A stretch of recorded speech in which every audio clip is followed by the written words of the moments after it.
Up to now, we've stayed a good distance away from the beginning of life issues that we discussed at the beginning of the term and focused on decisions made at the end of life. Unfortunately, there are cases in which the beginning of life and the end of life are very close together in time. It's the issues surrounding seriously ill newborns to which we now turn. There are several things to consider when thinking about what measures to take when trying to treat newborns with serious illnesses, but Neil Campbell focuses on only two of them: families and how can the cost of such treatments be justified. This article gets fairly technical rather quickly, but it's important to understand the specific illnesses and conditions newborns possess in order to understand what the ethical dilemmas really look like. First, let's be clear about the scope of the article. Campbell writes, illnesses in newborn babies can be classified into three main diagnostic groups. Extreme prematurity, that is, babies born 8 to 17 weeks early. Birth defects, including malformations, chromosomal disorders, intrauterine infections, and inborn errors of metabolism. And acquired diseases, babies normal at the end of pregnancy but becoming ill during or after delivery. Most important acquired diseases are birth asphyxia and bacterial infections. This paper concentrates on aspects of extreme prematurity and representative birth defects and confines itself to placing in context the ethical questions of withdrawal of treatment and resource allocation. There are three categories Campbell discusses: extreme prematurity, which is constituted by babies born at less than 28 weeks gestation and weighing less than 1,000 grams, the extremely low birth weight babies; birth defects that can be fixed; and birth defects that cannot be fixed. Let's begin with extreme prematurity. The first condition Campbell discusses is respiratory distress syndrome, or RDS. In these cases, the lungs are undeveloped and the newborns need respiratory assistance. Some of them are going to inevitably die. Thus, the first set of questions would be, how long should care continue? Until the baby is at the point of death? Until the heart stops? And how sure must caregivers be that death is inevitable before they withdraw treatment? In some cases, being on a ventilator causes respiratory problems, thus making the prospect of getting off the ventilator worse, which then exacerbates the respiratory problems. A point may be reached, Campbell says, where maximal therapy cannot keep the baby comfortable. In other words, nothing can be done to make the baby comfortable at that point. A second set of questions, then, is should therapy be withdrawn? If months of ventilator dependency have gone by, should caregivers withdraw before the point of failing maximal therapy has been reached? That is, when other methods could be used to make the baby comfortable. And does the presence of other complications which further reduce quality of life, for example moderate brain damage, have relevance? Ventilator use itself raises some ethical worries. If the use is temporary, then there may be no real downside. But if the period of use is indeterminate, then there are further concerns. Campbell writes, dilemmas arise if babies are kept alive by ventilators when they have no hope of eventually recovering sufficiently to cope alone. Being on a ventilator involves many painful or frightening experiences throughout each day, only partially ameliorated by sedation or analgesia. Babies on ventilators are socially and emotionally isolated. It is difficult to pick them up for feeds and cuddles, and the necessary sedation depresses their awareness. The next condition associated with extreme prematurity is intracerebral hemorrhage. In some premature babies, blood flow to the brain occasionally lapses, causing parts of the brain to deteriorate, a condition called cerebral ischemia. Unfortunately, some of the effects of these lapses are not observable until weeks later, effects which often include severe permanent handicaps.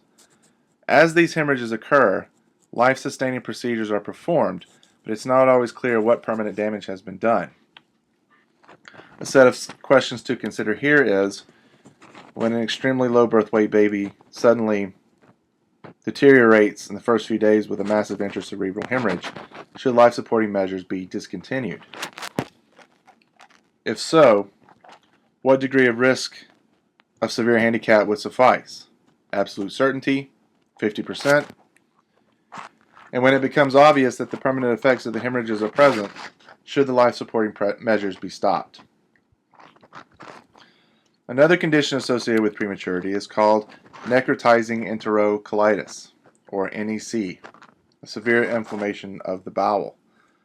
Sometimes the inflammation is fatal, other times requiring partial removal. There are mild cases in which the babies eventually recover the function of digestion, but in other more extreme cases, the amount of bowel removed makes recovery all but impossible. The babies will always be dependent on intravenous nutrition.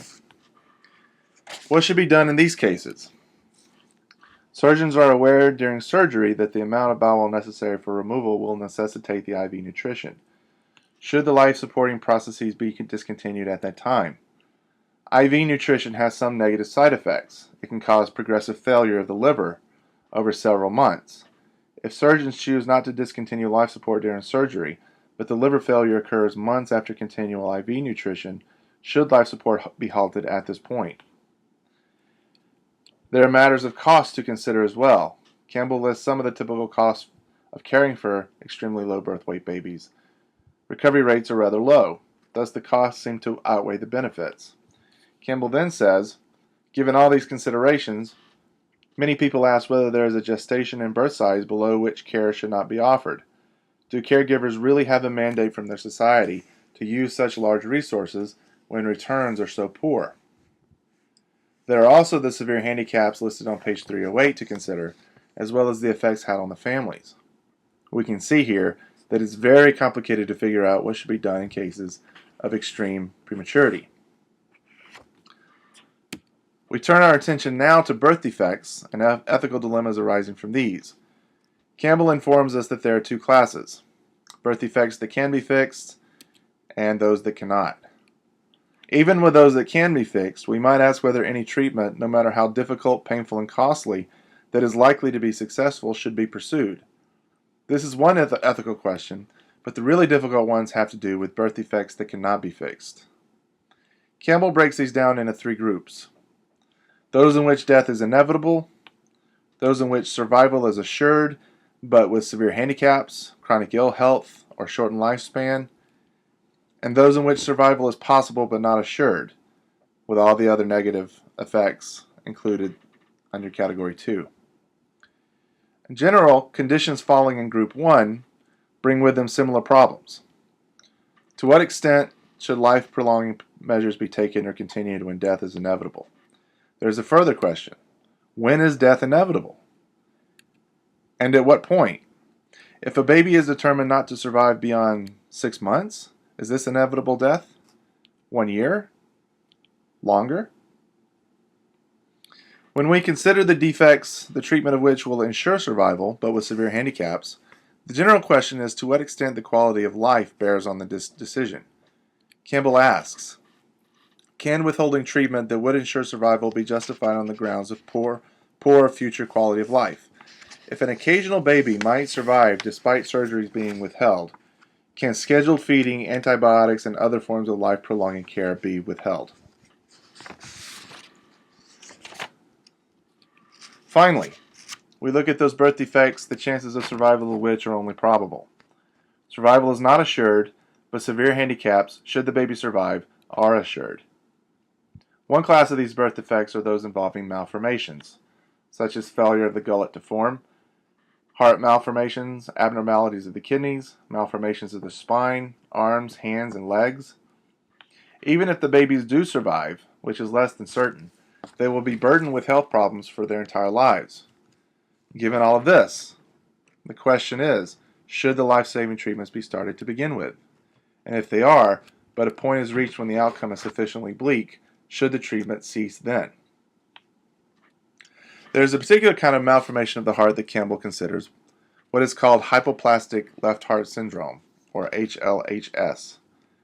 These birth defects used to be untreatable, so babies would die relatively soon. Today, however, arduous surgery can be performed to make the heart functional for the first year or two, after which a second surgery is performed in the hopes of improving chances of long-term survival. The long-term chances are still low, and the process is not pleasant. A set of ethical questions then would be, should babies and families be offered such treatment and the small hope of eventual survival?